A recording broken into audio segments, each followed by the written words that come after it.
I have more and more and more and more. There's an endless supply of wisdom that one can achieve by listening to Brian White.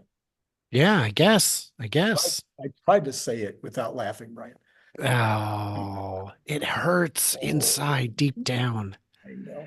All right, listen, we have earnings next Tuesday. So you know what happens with earnings. We have another opportunity for the stock to drop 8, 10%. Hmm. Not when they announce the earnings, when Elon starts talking. So, this is so, there will be this earnings call. And of course, I always have questions that I'm concerned about with regard to the earnings call. And I usually have questions that don't get asked. And if they got asked, they might not get answered. But this is my opportunity for you to play Elon and tell me what Oh, your wow. on the Great. phone. Okay. So I'm ready. are you ready? Okay. So I have this theory. I believe that at this exact moment, FSD version 13, or maybe even version 14, cars equipped with an advanced version are being tested as if they were robotaxis. They might even have the wheel removed. They might not have any pedals, or if they do have the wheels and pedals are still there, the people that are sitting in the driver's seat are instructed that they're not allowed to intervene unless they believe that they are imminently going to die. So that the high idea would be, you and I will just intervene or disengage because, we think we're getting too close to the curb. Not these guys. They have to be tough. They've got helmets on, multiple seat belts, all kinds of airbags. They are ready to just give it up for the team. And that those are out there right now, at least 20, 30, maybe 50 of them out there, maybe on city streets, maybe on really remote areas where there's not too many dogs or children involved. What do you think? I think there's no need. I think all of us using FSD every day are already good test subjects. I think they know to look for people with lower disengagements and see that there are people I know who will disengage or intervene over nothing, over absolutely nothing. I know someone, I won't call him out, who said, I drove from here to here. It was like a 2.5 hour drive, and I had a disengagement every 5 minutes. And I thought, no, that's not, you are a control freak. That's not how, there is no way in that geography, because I know where he lives, that you had that many disengagements. That's not, maybe your car is defective, because I've famously had a terrible time with FSD, but on the new version, it works so well that I just use it all the time.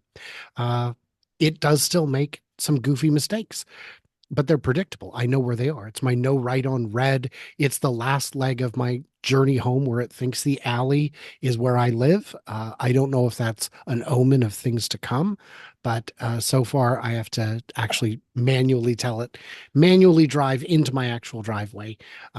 So I don't see a need for that. I think it would be much, much easier and cheaper and more effective to select a handful. By a handful, it could be hundreds or thousands of drivers who are always the last to disengage and track them. Okay, okay, all right. So number two, Waymo's. Now I know a little bit about how you think about this because you said a little bit about this yesterday on your show. Waymo's website makes it clear that they have remote compute and remote human drivers that can be summoned when the car is in trouble. So, and they do it, they say it kind of goes through a sequence. If the car's in trouble, first it asks the computer, the big computer, Mhm. is there something we can do? And then if the big computer can't solve it, then a human gets involved. Do you think that the robo taxis will have this system at least in the beginning? I'm not talking about you're in my car on FSD, which you kind of answered. I'm talking about the robo taxi where you've got a customer in the car. So the trick is, how do you differentiate the two? If someone purchased FSD on their Model S all those years ago and they are opening it up to Robotaxi, even though they may have only paid $4,000, $6,000 for it, if they put it on with a human supervisor, it would chew through that so quickly that that the money would be gone.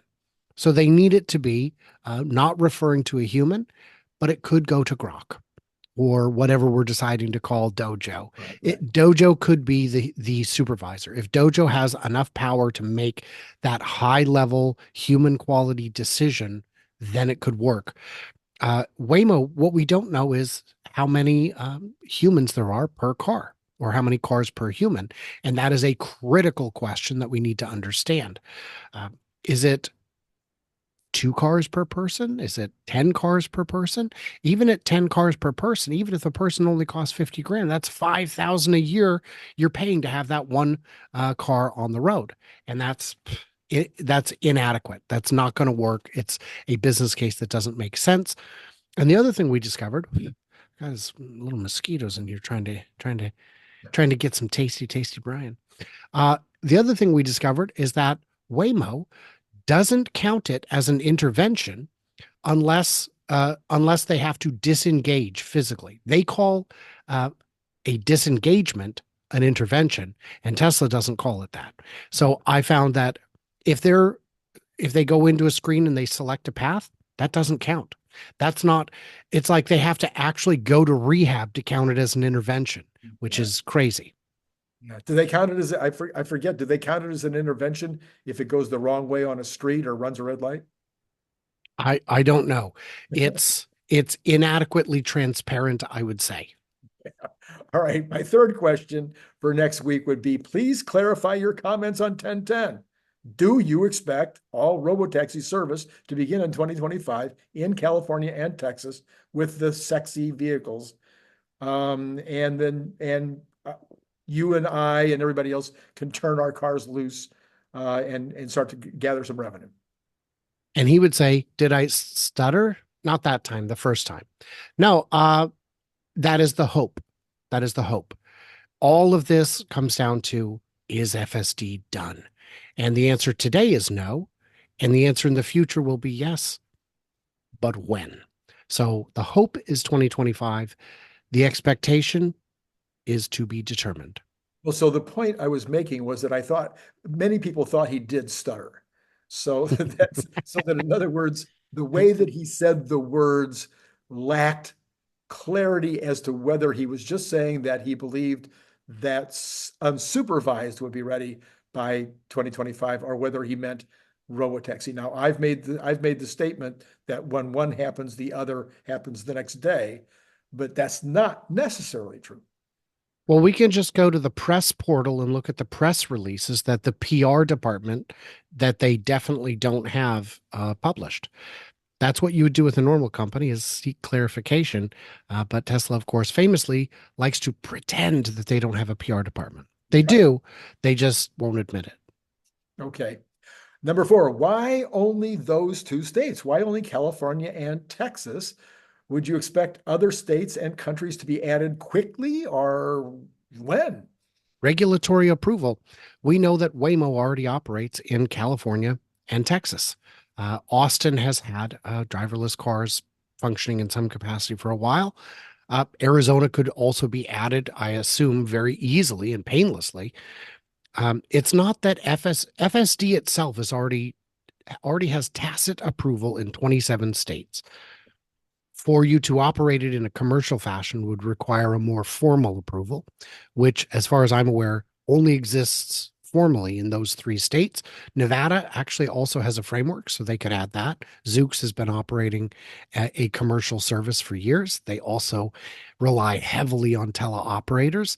So I think, yeah, I don't know why they would limit it except to keep it under control so it doesn't get too unwieldy as they discover the difficulties and complications of running a network like this. Okay. All right. Okay. I thought a couple of other reasons that I thought of was that there is an existing business, so the consumer is used to it and has seen driverless cars in those environments, and that there is a known business proposition. So there is a much more knowledge about what the fares might be, how it would work as a business. So those are a All couple. great. All great. Which factories will be making cybercabs 2 years from now? So Texas to start. Texas has, according to Joe Tegmeyer, who had an opportunity to get a VIP tour of it in the beginning of July, he said that there is open space available on the first and third floors and also on the mezzanines, meaning there is substantial floor space available. From what we've seen of the Cybercab, I did a whole analysis on it last week. It is simple to build. It is going to be very affordable and very simple to build. The problem that you get with panel misalignments can't exist on the Cybercab because they've designed the panel gaps out of it. So like the hood hangs over a little bit, so there's a little lip. You wouldn't notice an irregularity. On the interior, the panels, the physical parts do not have physical attributes that continue from one section to the next. They change. You would not notice a misalignment. There are a lot of things that make it very simple to install. The seats don't adjust. So instead of having to deal with rails and testing and configuration, you bolt it in and you go. So this will be a very quick and easy car to build. I think what we'll see is them building it in Texas exclusively at first. And then as it's approved in other countries, then they could consider factories in an addition for it in Berlin, a new factory nearby in Shanghai. And hopefully, I don't know if this is a vehicle that's even intended for the Central and South American markets, but they could then finally build something in Mexico. So you answered this on your channel. Why do you think it's 2 years away? Because FSD isn't done. Once FSD is done, like when the FSD, there's a Tesla autonomy account on X. In what was it, August, they said, here's what's coming in September. And it was lofty goals, and they hit them all. And it was because those were already done internally. We just have to roll them out. And they hit all of them. So when Tesla autonomy says it's done, it's done. Even if it's not out yet, it is done. And at that point, they can begin tooling. And there's a gap from the time you begin tooling in earnest to the time you release a vehicle.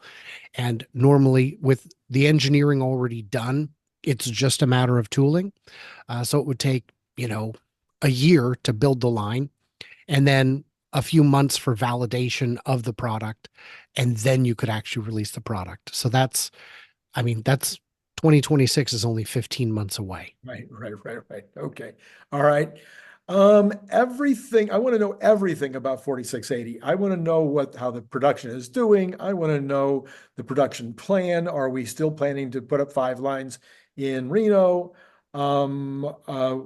Are there other chemistries coming for 4680? We know almost certainly that there are other chemistries coming in some form factor. The cathode status. I want to know everything. Could you please tell me everything there is to know? No. That would be the answer that Elon gives. Gen 3 of the 4680 cell is, I have read, coming out this month or next. So that's good. It's always subtle improvements, subtle changes. But if you can get 2% more, that's a lot. That's an extra 6 miles on your Cybertruck. You can get little improvements here and there. New chemistries. We know they bought LFP equipment from CATL that's being installed in Nevada as we speak. Those appear to be prismatic cell lines designed to make those. Well, can't you just make 4680s with them? No, they're completely different. So that equipment would not be what you would use for that. But Teslas are famously cell agnostic, form factor agnostic, chemistry agnostic. If juice comes out, it can use it. You have to have a different battery management system, but Tesla's very good at coding for a variety of different products that end up being the components of a car. So what new chemistries are coming? That would definitely fall under the realm of secret sauce. What improvements are coming? Again, secret sauce. So I don't think we would get guidance on any of those questions. FSD on semi. When will we see semi trucks that Mm. are actually able to pay for and use FSD? Well, not before FSD is solved, but some level of autonomy. I don't know, but I would assume it's already in testing if it hasn't already been in testing all along, because you definitely want forward collision warning. And we know the system is very good at that. You definitely want lane departure warning. It's already good at that. I don't see why a semi couldn't be autopilot level today. Mhm. Doesn't do its own lane changes, does ever just keeps you in the lane at speed, doesn't hit anything. I think that that's something that doesn't require approval and could be done today. So that's my best assessment. Number 8, and finally, Oof, still are going. we still looking at 2.7 million cars for 2025 in terms of production? And what about 2026? Because current factories, the best I can come up with is about 3.5 million would be cap, cap, cap, cap, unless we find a lot of room by making smart decisions. But really, the four existing factories are probably capped at 3.5. So don't we need to start putting some spades in the ground if we're going to get above 3.5 in 2026? Priorities have changed. I don't think production growth is as critical as it was before autonomy. I think autonomy is going to make so much money that it'll make the manufacture of cars seem quaint. I think it'll be the kind of thing where in the future kids will be taught, did you know that Tesla started as a company that built cars? You know, Boeing was what, a bicycle company or something like that? Yeah, it's a fun fact. And when they were making bicycles, they must have been so excited. Or was it boats? I don't remember, but it was something very simple. Tell me in the comments because I forgot and I'm not going to Google it in the middle of a show. But companies often start as one thing and become another. So there's, yeah, opportunities there.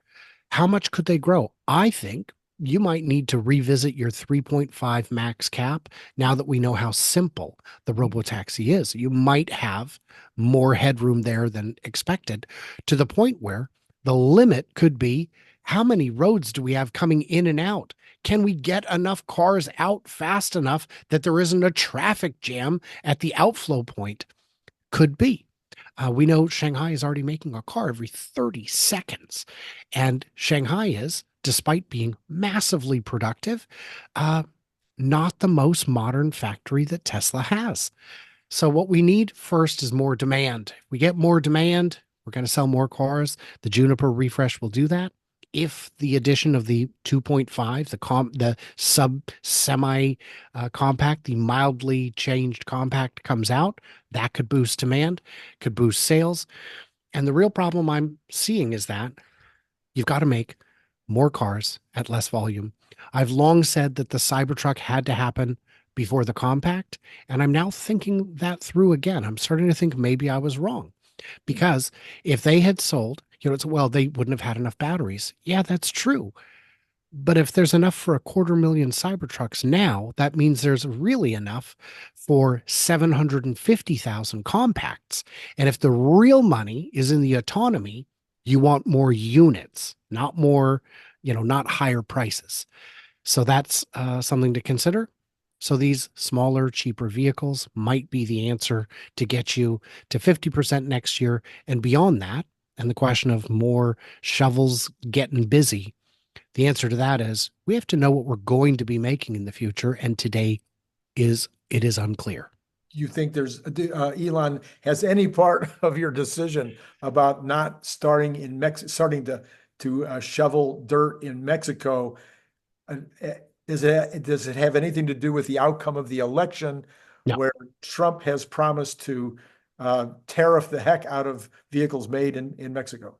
no, no, No. it doesn't make any sense. It doesn't make any sense. That declaration was made uh, long after the decision to not build in Mexico was made. So the two don't connect. If anything, it would make more sense because the vehicles built in Mexico are not really intended for the U.S. They're intended for South America, Central America, and Asian Pacific Rim countries because Mexico has twice as many free trade agreements as we do. Those could be exported to the majority of the developing world in ways that cars from the US could not. The factory in Texas could easily satisfy all the demand for uh, for the two northernmost North American countries, while the Mexican factory could handle the entire southern hemisphere. So that makes no sense. I saw a post on X on Monday saying if the Labor Party was just nicer to Elon, he would have built a huge factory in England. No, he wouldn't have. No, he wouldn't have. There's plenty of countries that will bend over backwards to do whatever Elon wants to get into the country, and they don't have factories either. England was never on the short list, certainly not post Brexit, but not pre Brexit either. It doesn't make sense. Well, they could build a megapack factory. Right. They could build one of those anywhere in the world. Indonesia would be a good place for that. They would pick Indonesia 50 times before they would even get to any European countries, except maybe Germany because they already have operations there. So when viewed through a political lens, things get murky. It tends to be more of a kaleidoscope than a magnifying glass. And you got to zoom out. You got to check your politics at the door. If you want quality analysis, you got to look at it from the perspective of a question, not a resolution. And if you want to see it as one party good, one party bad, you're always going to be able to see that regardless of the reality. Okay, I think that answers all of my, and that's an initial list. You can imagine Of I eight, could good have gravy. probably could have come up with two or three more if I'd thought of it. Okay.